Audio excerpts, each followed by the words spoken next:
Søren. Have fun. Thank you.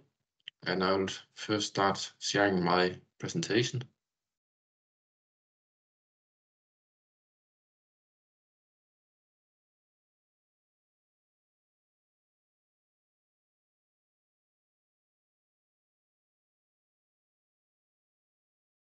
Yeah, thank you, Caroline, for the invitation for this webinar.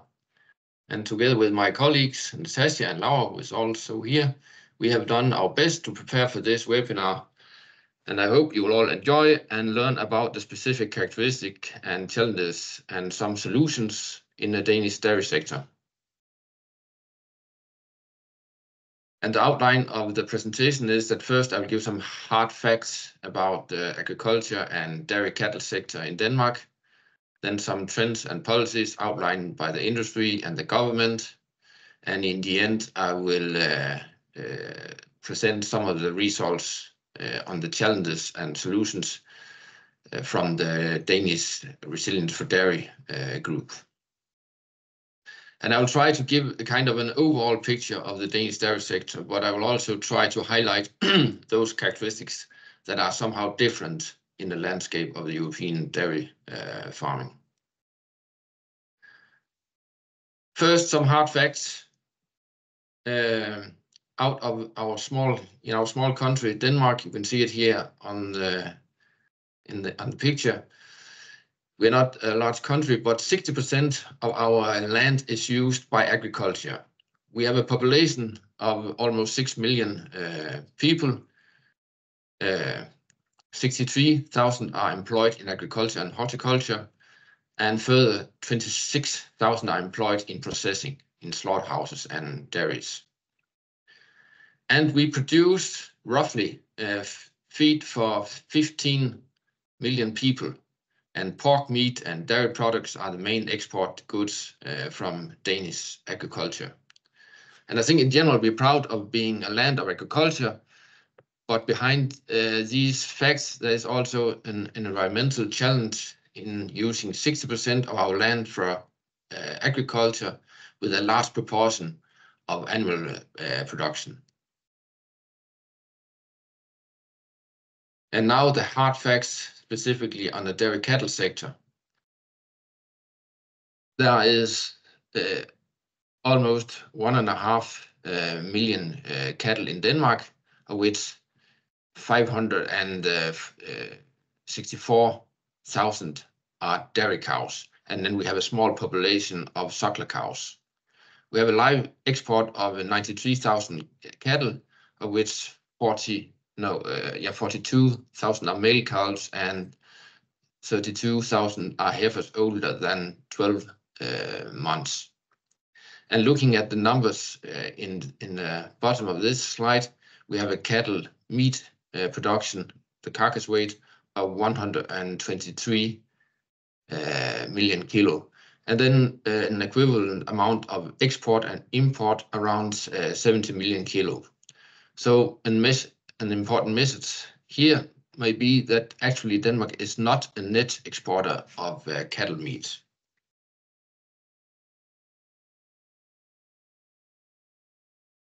Whole milk deliveries is about 5.6 billion kilo, and of this 13% is organic origin.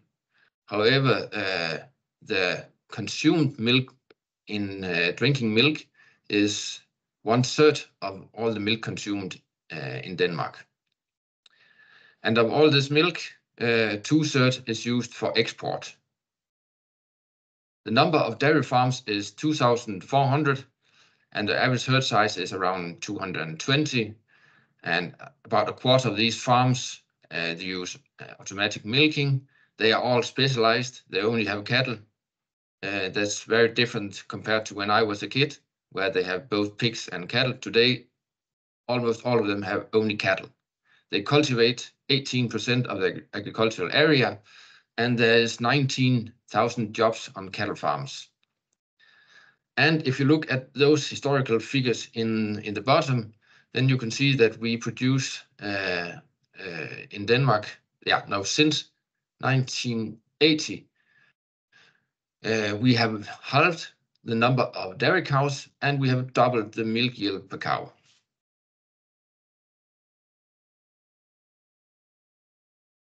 And these are some figures from the Danish milk recording system, which include more than 90% of the dairy farms.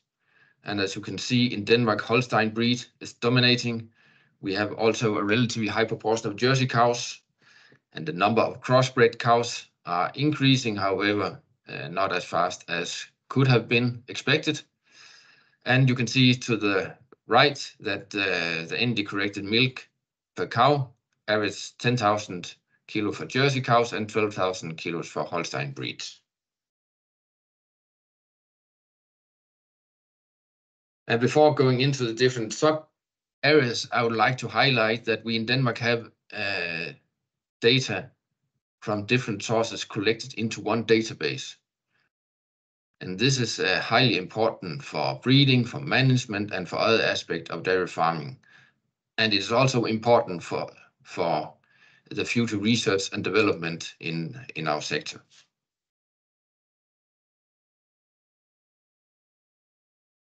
Now going into some of the policies outlined by the industry and the government.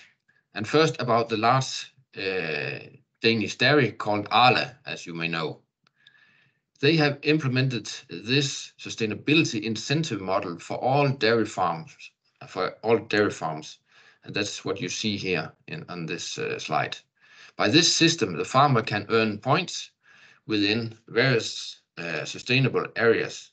These are within categories of climate, sustainable feed, biodiversity, manure handling, renewable electricity, and knowledge building. And if you as a farmer can get max score in this system, you will be paid 2.4 euro cent higher milk price for the milk. And each farmer can then do his own cost-benefit analysis to comply with these incentives. And to me, it seems that the public has really recognized this initiative from the sector itself. One of the incentives were to handle the manure into a biogas plant. And on these illustrations, you can see that biogas industry in Denmark has grown rapidly over the years. And the expectation is that it will grow further so that 60 to 70% of the manure will be used for biogas production within some years from now. Before leaving Arla, I will also mention that Arla has specialized in utilizing the whey for a number of specialized protein products and ingredients. What you see here is a process. Whey is the leftover from cheese production. From 100 kilograms of milk, you have left over 90 kilo of whey. And starting in 1980, Ireland now use much more whey than is available in Denmark. In 22, the volumes equaled the whey from 5.6 billion kilo milk used for cheese. This is like 420 truckloads raw whey per day, or the whey that would have been available if all the milk produced in Denmark had been used for cheese production. And this is really something has changed. When I was a kid, the whey was just a waste product that was used to feed to the calves.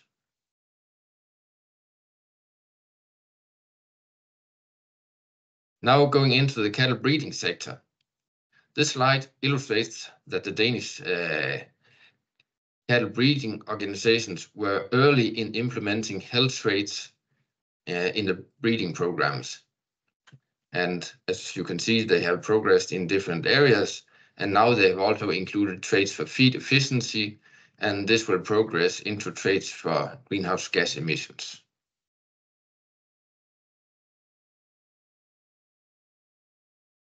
And to be able to breed for the more sustainable friendly cow, they have now they're now going to use video technologies to measure feed intake and weight of the cows and use direct measures of methane emission. And on this slide, it shows the new seed technology that is now implemented in a number of farms. And besides that, the Viking family provides a number of other technologies and solutions for improved management in the dairy farms. And from Aarhus University, where we are coming from, we have established a spin-out company called Simherd. And over recent years, we have addressed the increasing benefit of combining management and breeding decisions. And on this slide, we have used herd simulation modeling to optimize the use of beef semen in a certain dairy farm. And in the part to the left, by trying different scenarios, showed that in this farm, the net return was maximized by using 30% beef semen for the cows. For the same farm, it is then calculated the same scenarios, but now on the assumption that the farm will use 6 semen for all the heifers. And now the optimal level of beef semen for cows was 60%. So these kind of calculations can be done. And here you could use genomic test for all heifers in the herd to have a more reliable breeding value and thereby a better selection tool for which heifer to use.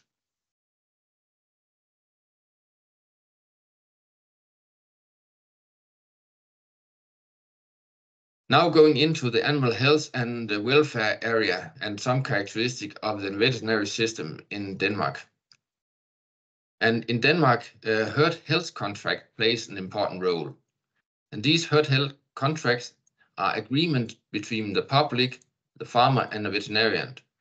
And there are very different access to prescription of medicine in the different modules. So as the farmer can have more liberal access to prescription of medicine, then he should have more mandatory contact with the veterinarian. This is the overall principle. And there should always be recordings of the use of a prescription of medicine, as well as events related to the animals. And there should always be some kind of report from the veterinarian, ranging from 1 to 6 reports per year. And these reports are based on herd visits by the veterinarian, where the veterinarian and the farmer, they focus on prevention of health and welfare problems in the herd. And we also have a national welfare label. A dairy farm can have between 0 and 3 hearts in a system as illustrated on this slide. There's a number of criteria for the farmer to progress to the next level, and I have marked only some of the key differences. So 1 heart, you cannot have a tie stall if you want to have 1 heart here. 2 hearts, the cows should have access to grazing, and going up to the level of 3 hearts, there should be longer cow-calf contact and more stable area per cow.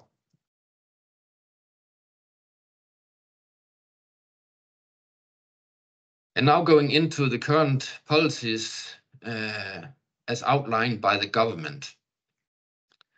The current government, when it was established in the end of 22, they put out these statements of the policy for food production in Denmark.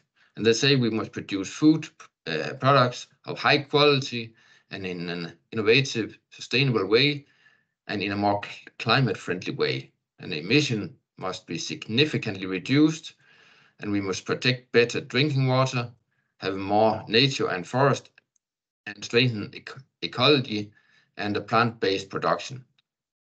And the government will present a proposal for a climate tax on agriculture.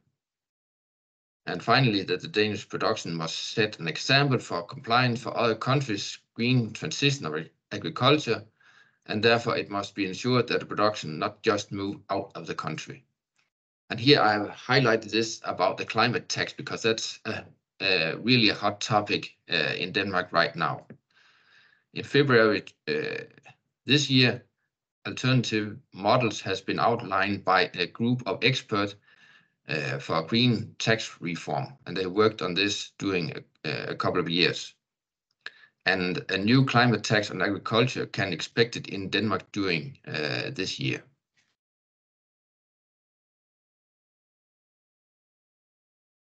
And in the next 3 slides, I will try to outline some of the key elements from this expert group. According to political agreements, Danish agriculture needs to reduce its CO2 emission by 2.5 million tons towards 2030.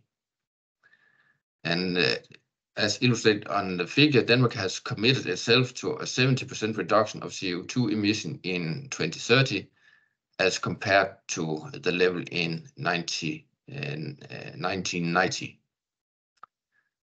And as almost all other sectors in Denmark has been subjected to climate tax and other political agreements,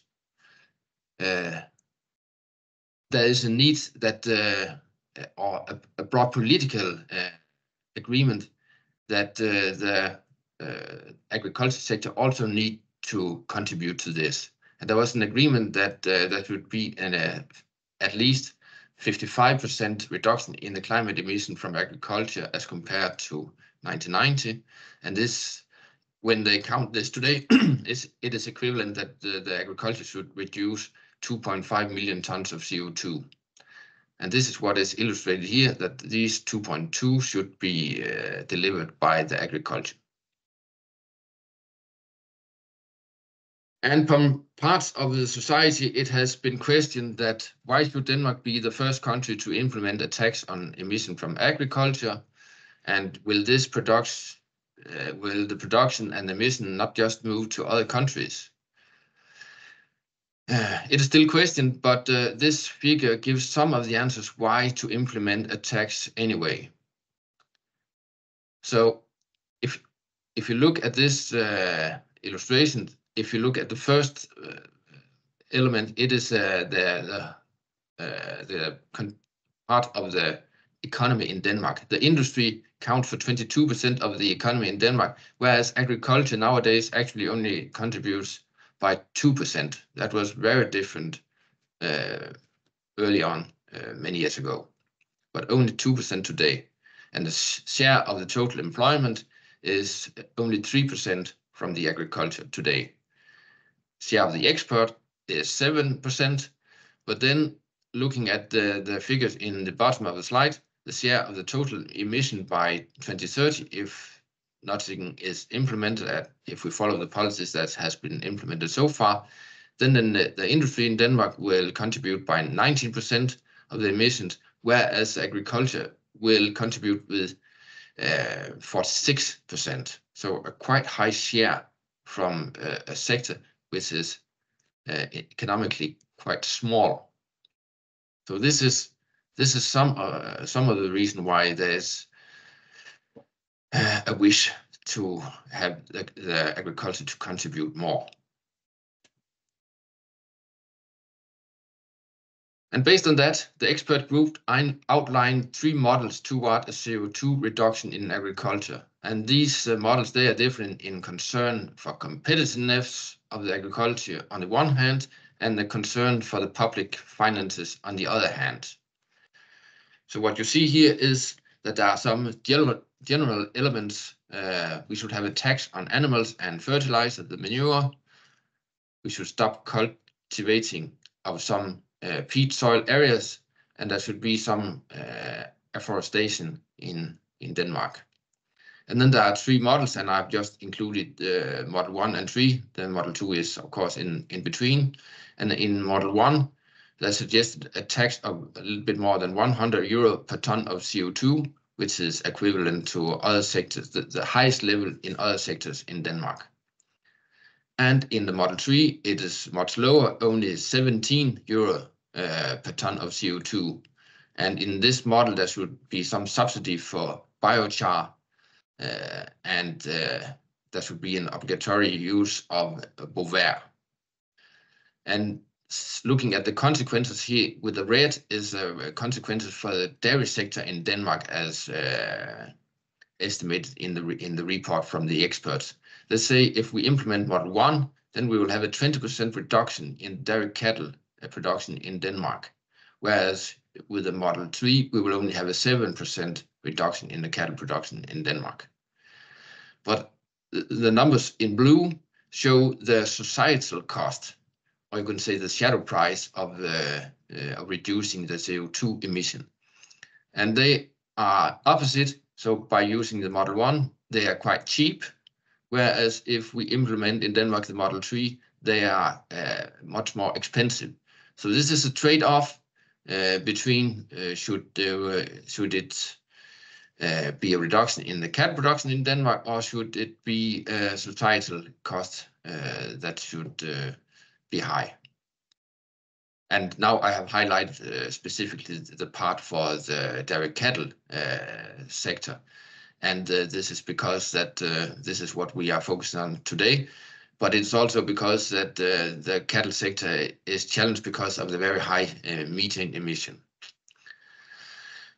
And of course, this is also a reason why there is in Denmark an intensive research and development of cost-efficient solution to reduce this greenhouse gas emission from the dairy cattle. This is within feeding, feed additives, breeding, management, and development of technologies. But these models are discussed in Denmark now, and we expect later on this year that they will decide what kind of model we are going to have. But it can be it certainly can be a challenge for the dairy cattle sector. Now, finally, I will present the results from the Danish Resilience for Dairy Group regarding key challenges and solutions toward a more resilient dairy farming. This was discussed in 2022 and confirmed again when we met this year. The key challenges outlined by the farmers in Denmark were a more strict environmental regulation, war in Eastern Europe, and climate and CO2 tax. Yeah, the latter was just what I mentioned before. So these were the challenges that they saw as the most important ones when we met in 2022, and they confirmed this is still their key challenges as of today.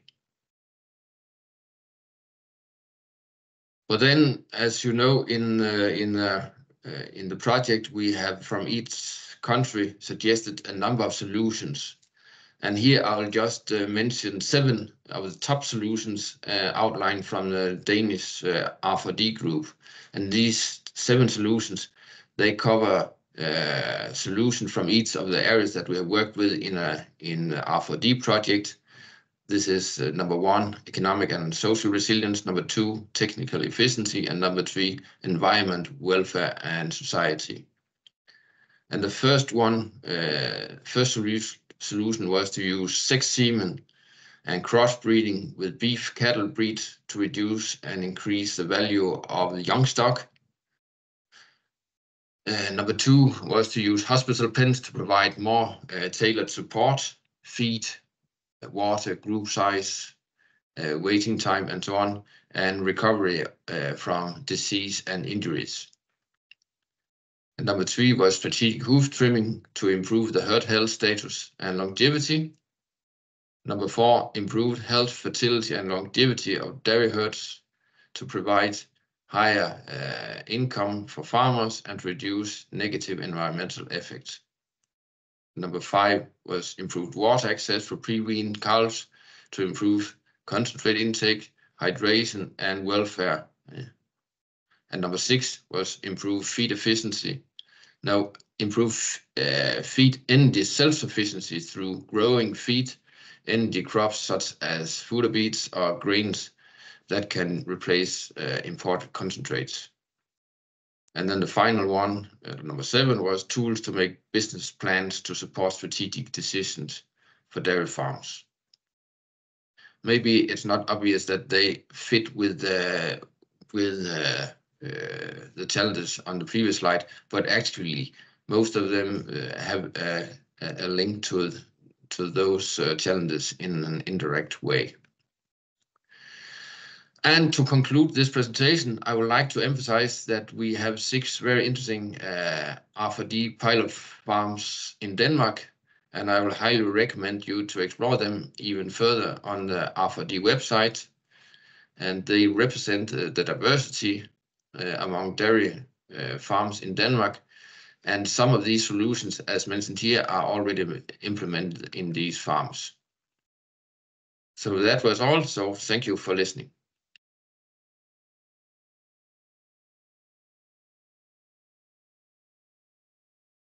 Thank you very much, Søren. Do you have some questions?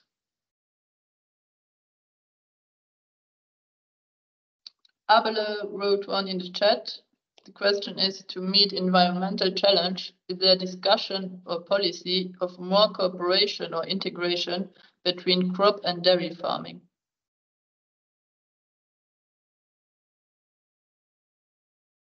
Yeah, cooperation. Yeah, probably that is. But the main discussion is that we should transform our agriculture, going away from very high production of animal products towards more production of more plant production. This is a key issue. So what is going on the individual farm that is highly relevant. But if you follow the discussion in Denmark, this is the transition away from animal products towards plant production.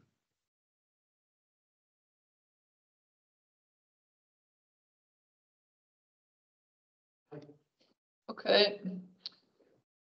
A question from Margit. Does the CO2 tax model number 2 involve the obligatory use of where? Yeah, the models I showed here, I just showed you model 1 and number 3, and there's number 2 in between. But model number 3, as I illustrated here, was that the farmer should have only a little CO2 tax. At the lowest level, it was 17 euro per ton of CO2. But in this model, it is said that it is mandatory then that the dairy farmers should then use Bovaer.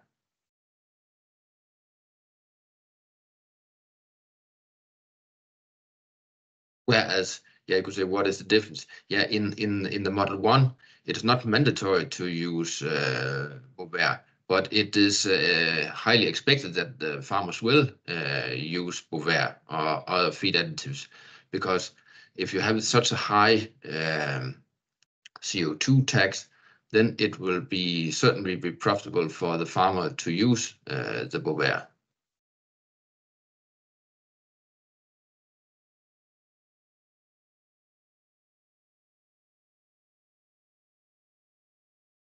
Okay.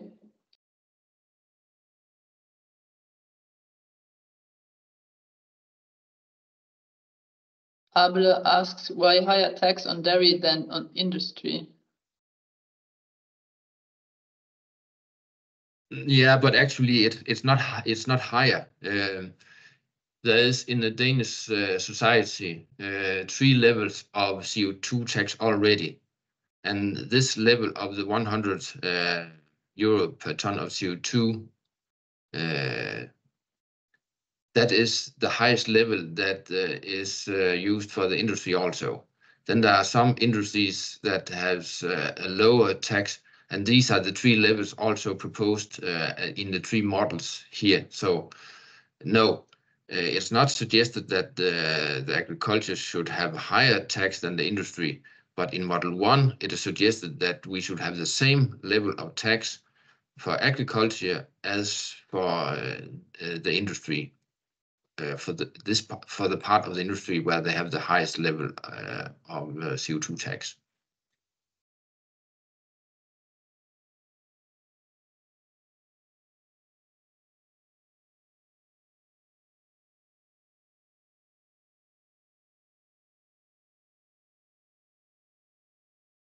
All right, I hope that is clear for Abele. Some other questions?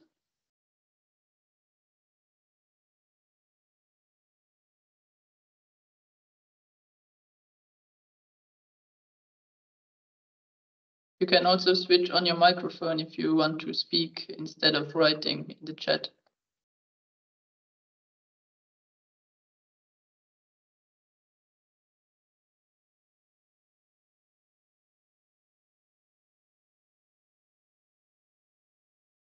Well, if everything is Søren, I still struggle a little bit with this.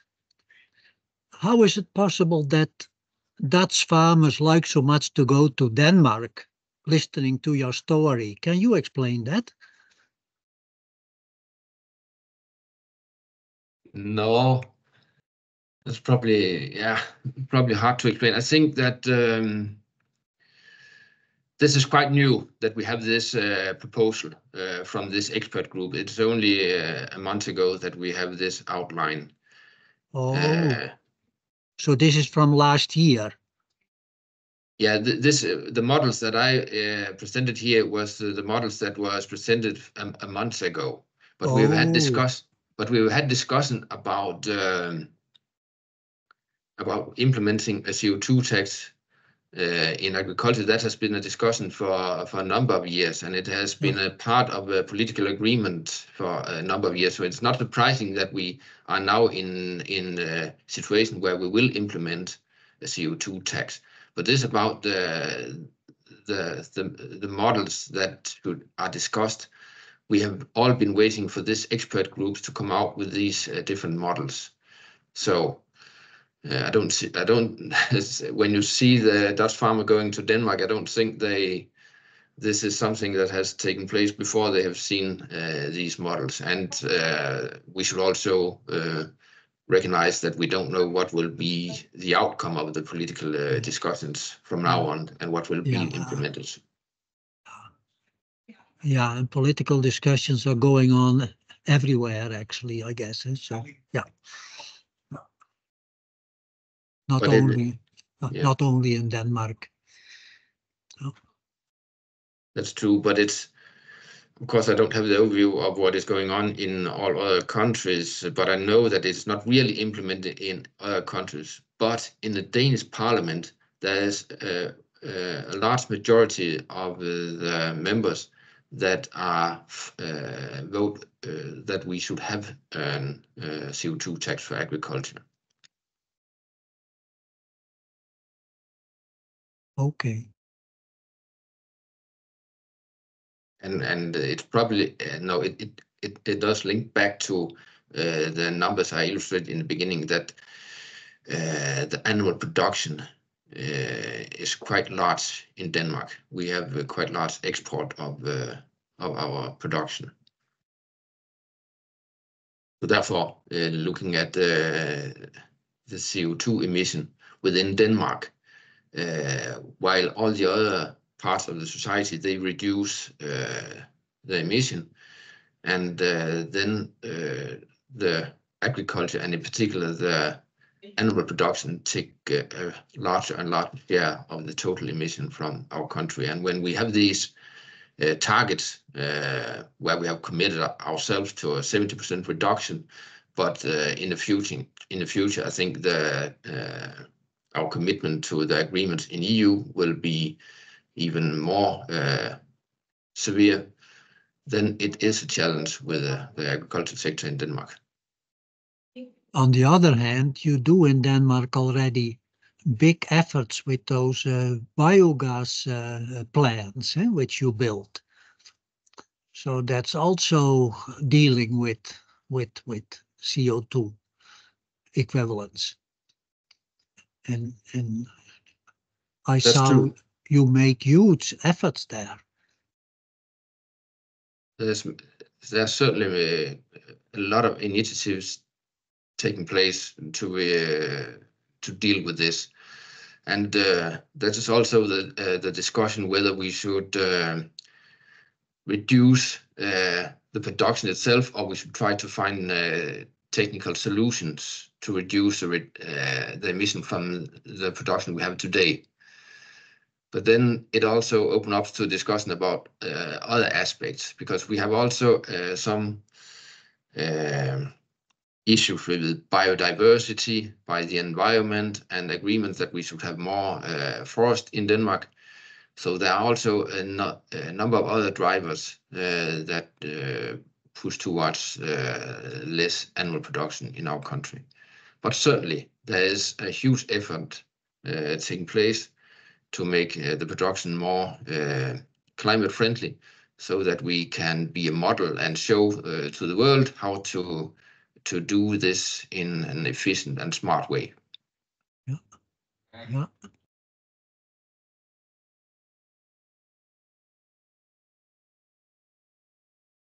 Yes, if I may say something. Yeah. So also at sorry, at Denmark is one of the first countries is going to do implementing this tax, but I think at other countries also going to be doing this. Maybe not next year, but it's going to be an issue also in the other countries. And if you look at the CO2 and pollution per kilogram milk, we also have that now right in Arla, and is getting figures about that. And if you look at it, the different countries, for example, in Poland, where they also have kind of figures about pollution per kilogram milk, then it's almost doubled of CO2 pollution per kilogram milk if they produce that.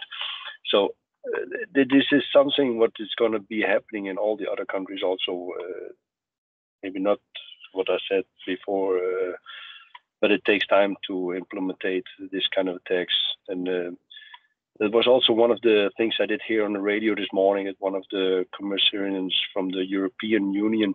He said, the Danish one, he said also that we cannot do that alone in Denmark. We need to do that on a European level. So let's see what's happening. I'm not sure about this, what's going to be. So that was my comments on that one, Søren. Yes, thanks, Sjurs, and I can support that. And it is really something we have in Denmark. I think the discussion has been very much about this 70% commitment we have made for ourselves. But the experts in this area, they also say that looking in the years after 2030, then the commitment for what is going on in EU will be more important, and that then it will be not so relevant with this 70% commitment we have implemented. So it's not so if we look in more years ahead, then it will certainly be something that will be for all the countries in the EU, that there will be challenges for sure.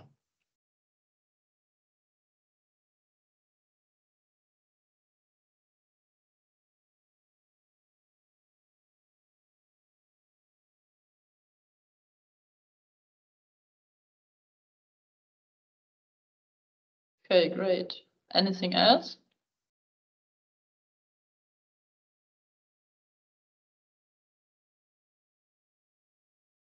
If not, then I would like to thank Søren for this interesting webinar and presenting the whole situation in Denmark.